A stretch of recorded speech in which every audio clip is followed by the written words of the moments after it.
Yo. Salut! Si vous tombez sur cette vidéo, c'est soit que vous êtes abonné, et ça fait plaisir, soit que vous vous posez certaines questions sur la lumière en vidéo, et ça tombe bien, c'est justement le sujet d'aujourd'hui.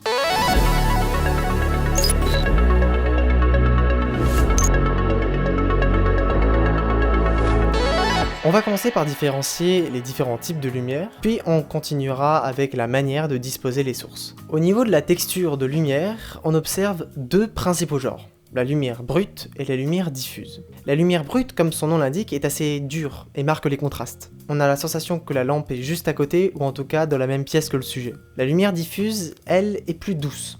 On a la sensation que la lampe est plus éloignée, ou en tout cas que sa source est plus grande. Elle est d'ailleurs souvent plus esthétique pour un portrait. Ensuite, il y a la température de couleur de la lumière. Celle-ci se mesure en Kelvin. Plus elle est petite en Kelvin et plus l'image est jaune-orange, alors que plus celle-ci est élevée, plus l'image adopte des tons bleus. Comme je le disais dans une vidéo précédente, il est possible de changer complètement la couleur d'une lumière en ajoutant de la gélatine devant. Il s'agit de plastique de couleur transparent. Ça peut être pratique pour imiter des lumières de rue ou pour donner une toute autre atmosphère. La lumière peut venir d'en haut, on appelle ça une lumière en plongée. C'est la lumière qui nous semble plus naturelle puisqu'elle reproduit finalement ce que fait le soleil, c'est-à-dire nous éclairer depuis en haut. Puis on peut avoir une lumière qui est plus de face, qui semble tout de même naturelle, mais qui là rappelle beaucoup plus les lampes qu'on peut avoir dans des studios. On sent peut-être un peu plus facilement que la lumière est artificielle, ou en tout cas elle imite facilement la lumière venant d'une fenêtre. Ensuite il y a la lumière qui vient d'en bas. Celle-ci au contraire n'est pas du tout naturelle, elle fait ressortir des ombres qu'on n'a pas l'habitude de voir sur le visage. Elle est d'ailleurs beaucoup utilisée dans les films d'horreur pour déranger le spectateur.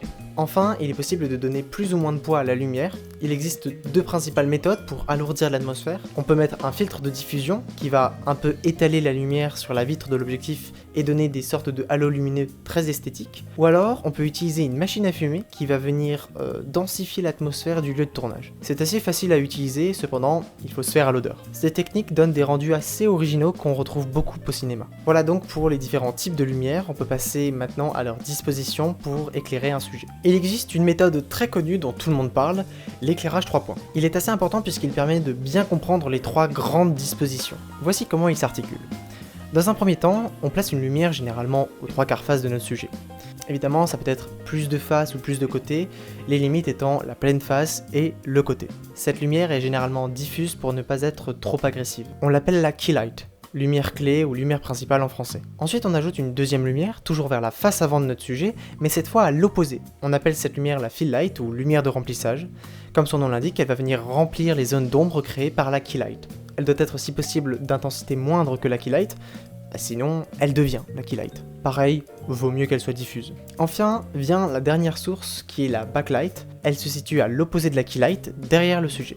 On vient créer ainsi un contour lumineux autour de notre sujet qui va venir le détacher de l'arrière-plan. Et voilà pour ce qui est de l'éclairage 3 points. Souvent, on s'arrête là et on dit reproduisez cet éclairage dans vos vidéos. Mais si vous regardez les miennes par exemple, j'utilise pas tout le temps un éclairage 3 points. Cet éclairage, c'est un repère, un moyen d'identifier les sources. Je sais que ça, par exemple, c'est une key light, ça, une backlight. Ensuite, c'est à nous de définir la lumière qu'on veut. Le but, comme toujours en vidéo, c'est de connaître les règles pour jouer avec elle. On fait de la vidéo, c'est un art et il ne suffit pas d'agir comme un robot à reproduire tout le temps le même éclairage. J'aime énormément l'éclairage en deux sources, avec une key light et une backlight. Ça donne un côté plus dark à la vidéo. Voilà, un petit rendu un peu plus dark. J'ai enlevé la fill light, il reste plus qu'une key light et une backlight. Ça me donne un côté un petit peu plus dark, comme je le disais, plus mystérieux, avec un petit peu plus de caractère, je trouve, à l'image. Bref, il ne faut pas tout le temps faire le même éclairage. Celui-ci doit vouloir dire quelque chose. Ensuite, ça dépend de la vidéo aussi. Je vais prendre un exemple. Dans cette vidéo que vous pouvez retrouver sur la chaîne, j'ai utilisé un éclairage 3 points, mais pas comme les autres. J'ai commencé par observer la pièce. Dedans, il y avait une lampe chaude dans le fond à gauche, et une fenêtre sur la droite. Le but de ce plan, c'était de ne pas deviner les lumières artificielles.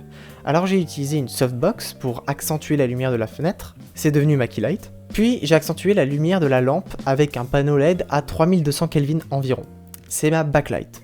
J'ai une deuxième backlight qui est la fenêtre, puisqu'il y en avait deux en réalité, et qui éclaire un peu l'arrière droit de mon sujet. Je n'ai pas de fill light, même si on pourrait considérer que la réflexion des lumières contre les murs blancs de la pièce en crée une. J'adore utiliser des sources de lumière que personnellement j'appelle crédibles dans une vidéo. Ici c'est principalement la lampe. Ça marche à chaque fois. Vous placez une lampe dans le champ et vous l'accentuez avec une lumière de la même température et l'effet fonctionne. En plus, la lumière n'a même pas besoin de venir parfaitement de la même direction.